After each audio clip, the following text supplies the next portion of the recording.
बावजूद इसके कि कोरोना वायरस से हालात ख़राब से ख़राब तर हो रहे हैं, लेकिन सियासतदानों की जो बयानबाजी है वो जारी है और वो नज़र आ रहा है। सिंध और वफाक के दरमियान जो खींचातानी है उसकी सूरत में कल तहरीक इंसाफ के रहनुमा खुर्रम शीर ज़मान ने कराची में प्रेस कॉन्फ्रेंस करते हुए कहा कि सिंध के हालात बेकाबू हो रहे हैं और वफाक टेक ओवर कर ले। क्या जमहूरी हुकूमत में सियासी रहनुमाओं की तरफ से इस किस्म के बयान देना दुरुस्त है? क्या सिंध के हालात बाकी पाकिस्तान से मुख्तलिफ हैं और क्या वफाक में सब कुछ अच्छा है? इस हवाले से हम बात करेंगे। पाकिस्तान तहरीक इंसाफ के रहनुमा खुर्रम शीर ज़मान साहब हमारे साथ मौजूद हैं। अस्सलाम वालेकुम खुर्रम साहब, बहुत शुक्रिया वक्त देने के लिए। ये बताइए कि आपको क्यों लग रहा है कि अब वफाक को टेक ओवर कर लेना चाहिए? इतना ज़्यादा सख्त स्टांस कैसे आ गया?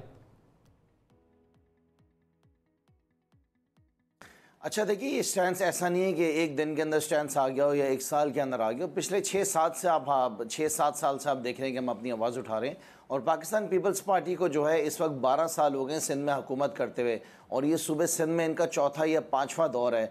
लेकिन अगर आपका सिंध से वास्ता हो, अगर आपका सिंध में कभी आना हो तो आप हालात देखें कि यहाँ पे अगर आपको पीने का पानी चाहिए तो आपको मिनरल वाटर ख़रीदना है। अगर आपको स्कूलों में तालीम लेनी है तो आपको गवर्नमेंट हॉस्पिटल्स में जो है वहाँ पे आपको गवर्नमेंट स्कूल्स में वो फैसिलिटी बच्चों के पास नहीं है। अगर आपको हॉस्पिटल्स में जाना है तो आप प्राइवेट हॉस्पिटल में जाएंगे, गवर्नमेंट हॉस्पिटल की आप सोच ही नहीं सकते हैं। लॉ एंड ऑर्डर के हालात आपके सामने हैं। और उसके अलावा सबसे बड़ी बात कि हर साल ऑडिटर जनरल ऑफ पाकिस्तान जब किताब छापते हैं तो अरबों रुपए की बेज़ाब्तियाँ आपको हर डिपार्टमेंट में मिलेंगी। इवन आपको ज़कात के डिपार्टमेंट में भी आपको बेज़ाब्तियाँ मिलेंगी। लेकिन कोई एक डिपार्टमेंट ऐसा बता दें सूबे सिंध के अंदर अच्छा परफॉर्म कर रहा हो, जमहूरी तरीका ही होगा, आप लोगों की पार्टी को जीतना पड़ेगा इलेक्शन, तभी आप लोग आ सकते हैं।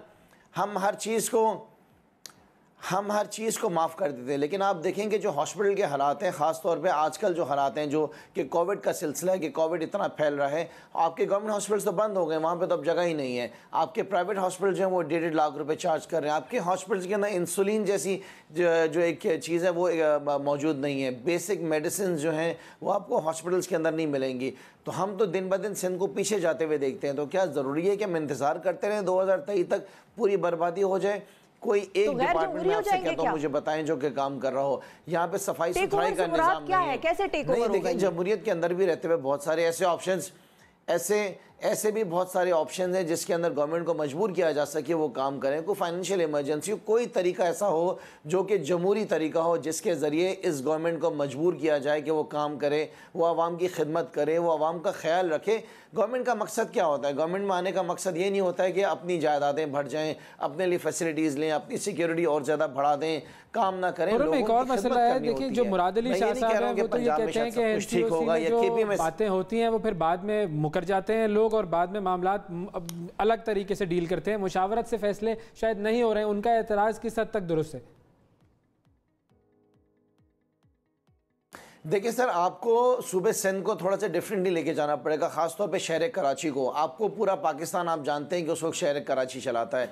कराची शहर को अगर आप पाकिस्तान के हिसाब से लेके चलेंगे, अब देखें ना कि बहुत सारे इश्यूज़ हैं। फॉर एग्जांपल अगर आप पेट्रोल पंप की बात कर लें तो शाम 5 बजे का पेट्रोल पंप को बंद कर दिया जाता है। क्या 5 बजे के बाद कोरोना वायरस आ जाता है? फार्मेसीज जो थी वो बंद थी, अब इतना नहीं तो सर आप लोग भी तो 7 बजे बंद कर देते हैं। 7 बजे के बाद क्या कोरोना वायरस आ जाता है? वो बंद थी। बेसिक यहाँ वफाक में दुकानें 7 बजे तक खुली हैं तो फिर 7 बजे ऐसी बहुत सारी वहाँ पे नहीं, ऐसा नहीं है, ऐसा नहीं है। पेट्रोल पंप्स खुले हुए हैं पंजाब में। उसके अलावा पंजाब के अंदर अगर आप जाएंगी तो वहाँ पर आपको ऐसी बहुत सारी बेसिक एसेंशियल की चीज़ें वो आपको खुली हुई मिलेंगी। पंजाब के अंदर डिफरेंट है सिलसिला, केपी के अंदर डिफरेंट है, लेकिन यहाँ पे ऐसे हैं कि ऐसे एक पॉपुलर फैसले किए जा रहे हैं कि जैसे कि बिल्कुल डिफरेंट हो और इनकी वाह हो। यहाँ पे मुश्किलात बहुत ज़्यादा है। देखें, हमने कभी नहीं मना किया कि कोविड नहीं है, कोविड है, लेकिन हमने SOPs के साथ चीज़ों को आगे लेके बढ़ना है। पंजाब में ट्रांसपोर्ट बंद नहीं है, यहाँ पर ट्रांसपोर्ट बंद है। आपने शॉप्स खोल दी हैं शाम 5 बजे तक, लेकिन लोग वहाँ पर जाएंगे कैसे? पंजाब में कोई डबल सवारी का मामला नहीं, यहाँ पे डबल सवारी बंद है। लोग ट्रैवल किस तरह करेंगे? हमने कहा जो आपकी ट्रांसपोर्ट तो वैसे भी नहीं है, आप जो प्राइवेट ट्रांसपोर्ट आप उसको खोल दें, SOPs के साथ खोलें। हमने तो ये कभी कहा नहीं कि हमने कोविड को मानते नहीं। हम ये कहते हैं कि आप SOPs के साथ चीज़ों को आगे लेके चलें। अगर SOPs नहीं है, लोग इम्प्लीमेंट नहीं करें तो आपका काम है उसे इम्प्लीमेंट कराना। अगर ये तमाम बातें दुरुस्त हैं और सही तरीके से सिंध हुकूमत काम नहीं कर पा रही तो फिर असद उमर साहब क्यों कहते हैं कि खुर्रम साहब आप जो बात कर रहे हैं नंबर्स के हवाले से कि सिंध हुकूमत नंबर्स भी छुपा रही है मुख्तलिफ चीज़ों में, वो क्यों कहते हैं कि फिर यहाँ पर आप गलत बात कर रहे हैं? गैर जिम्मेदाराना बयान उन्होंने कहा कि आपने दिया था। नहीं, देखें हाँ बिल्कुल, देखिए असद उमर साहब शायद कराची में नहीं होते हैं, इस्लामाबाद में होते हैं। यहाँ पे ऐसे केसेस आए हैं बहुत सारे सामने हमारे। मैंने किस बेसिस पे कहा था, हमें फ़ोन कॉल्स आती हैं, जैसे कि थोड़े दिन पहले एक फ़ोन कॉल आई, एक साहब ने मुझे फरमाया कि SIUT के अंदर मेरा फैमिली मेम्बर को 25 दिन से एडमिट है और उसका इलाज चल रहा है। SIUT कहा या सिविल कहा, और बोला कि अब उसकी डेथ हो गई, वो बॉडी नहीं दे रहे हैं, कह रहे हैं आपका ये पेशेंट कोविड का था। अब आप मुझे बताएं कि इस बात को मैं हाईलाइट ना करूं, हाईलाइट करूंगा तो गवर्नमेंट सुनेगी ना। गवर्नमेंट को तो हर मैसेज नहीं मिल रहा है। किसी का इंतकाल हो जाता है, एक साहब है उनकी वालदा का इंतकाल हो गया, 30 फुट की हाइट से क्रेन से उसकी वालदा को जो है वो ज़मीन में खड्डे में फेंका है। ये तरीक़ाकार नहीं है, ये हमारा मज़हब नहीं सिखाता है। दुनिया में 30 फुट की हाइट से लोगों की जो है प्यारों को ज़मीन में फेंका नहीं जा रहा है। हर चीज़ का तरीकाकार है, उस तरीके से उसको चलाया जाए। तो ये जो आप देखें ना हमारे डॉक्टर हॉस्पिटल्स अगर ऐसा कर रहे हैं, सिक्योरिटी फराहम करने के लिए अगर ऐसा कर रहे हैं कि दूसरे मरीजों को भी कोविड में डाल रहे हैं, तो उससे हॉस्पिटल को क्या फ़ायदा है? और सिंध हुकूमत ने उनको ऐसी क्या इंस्ट्रक्शंस दी होंगी, क्यों दी होंगी ये इंस्ट्रक्शंस?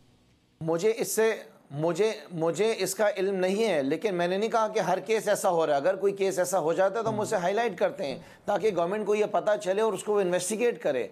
हमने नहीं कहा कि हर केस जो होता है, लेकिन यह है कि देखें हमने SOPs के साथ अपनी ज़िंदगी को आगे बढ़ाना है। बेरोज़गारी बहुत ज़्यादा बढ़ गई थी, इसी वजह से इतना मैंने शोर मचाया था, लेकिन आज हम बेहतरी की तरफ हैं। जैसे कि वफाक ने पहले 5 बजे तक के टाइमिंग्स थे, उसको 7 बजे तक ही कर दिए हैं। अब आप देखें ना कि रमज़ान में क्या हुआ सूबे सिंध के अंदर, कितना ज़्यादा आप लोगों ने देखा कि एक दूसरे के साथ चिपके हुए थे, मार्केटों में रश था, क्योंकि शाम 4 बजे बंद हो जाता था। अगर वही टाइमिंग शाम 7-8 बजे होते, 12 बजे तक के होते, इतना रश नहीं होता एकदम से, लोग ऑल ऑफ अ सडन बाहर निकल रहे थे। नेशनल पॉलिसी के हवाले से जो आपकी जो बातें हैं वो सुनकर ये लग रहा है कि नेशनल पॉलिसी के हामी हैं आप भी, और अदालतें भी यही कह रही हैं। लेकिन फिर खान साहब ये कहते हैं कि हर सूबे को हम फोर्स नहीं कर सकते कि कोई लॉकडाउन करे और कोई ना करे। सब अपने अपने डायनामिक्स और अपनी अपनी एविडेंस की बुनियाद पर अपने अपने केसेस के नंबर को देखकर फैसले करें। तो बिल्कुल ऐसा ही है, ऑपोजिट साइड पे क्यों निकल रहे हैं?